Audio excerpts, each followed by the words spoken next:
பாவத்திலேயே சின்ன பாவம் பெரிய பாவம் அப்படின்னு இருக்கா? வாங்க இந்த கதை மூலம் பார்க்கலாம்.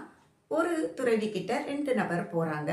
அதுல முதல் நபர் சொல்றாரு, ரொம்ப வருத்தப்பட்டு சொல்றாரு, ஐயா நான் மிகப்பெரிய பாவம் ஒன்று பண்ணிட்டேன், என் மனசாட்சி என்னை கொல்லுது, இந்த பாவத்துல இருந்து எனக்கு மீட்சி உண்டா அப்படின்னு கேட்குறாரு.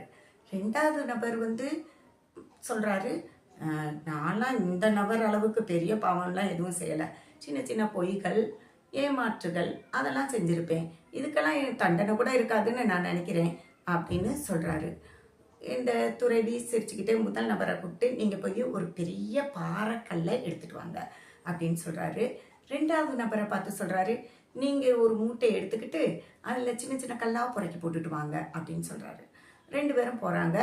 முதல் நபர் பாறைக்கல்லை எடுத்துகிட்டு வந்து போட்டார். 2வது நபரும் மூட்டையை கட்டிட்டு வந்துட்டாரு. இப்போ துறவி சொல்கிறாரு, ஓகே நீங்கள் எங்கெங்கே கல்லை எடுத்தீங்களோ அந்தந்த இடத்துல கொண்டு போய் வச்சுருங்க அப்படின்னு சொல்கிறாரு.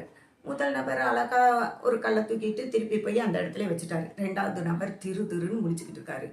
எப்படி ஐயா நான் அங்கங்கே எடுத்தேனே, எப்படி நான் கொண்டு போய் இந்த கற்களை வைக்க முடியும் அப்படின்னு கேட்குறாரு. இப்போ தான் துறவி சிரிச்சுக்கிட்டே சொல்கிறாரு, ஆமாம் நம்மளுடைய தவறுகளை நம்ம உணர்ந்துட்டா அதிலிருந்து நமக்கு மீட்சி கிடைக்கும். ஆனால் தவறே செய்யலை அப்படின்னு நினச்சிட்டு இருந்தா நிச்சயமா எப்படி நம்ம மீட்சி பெற முடியும்?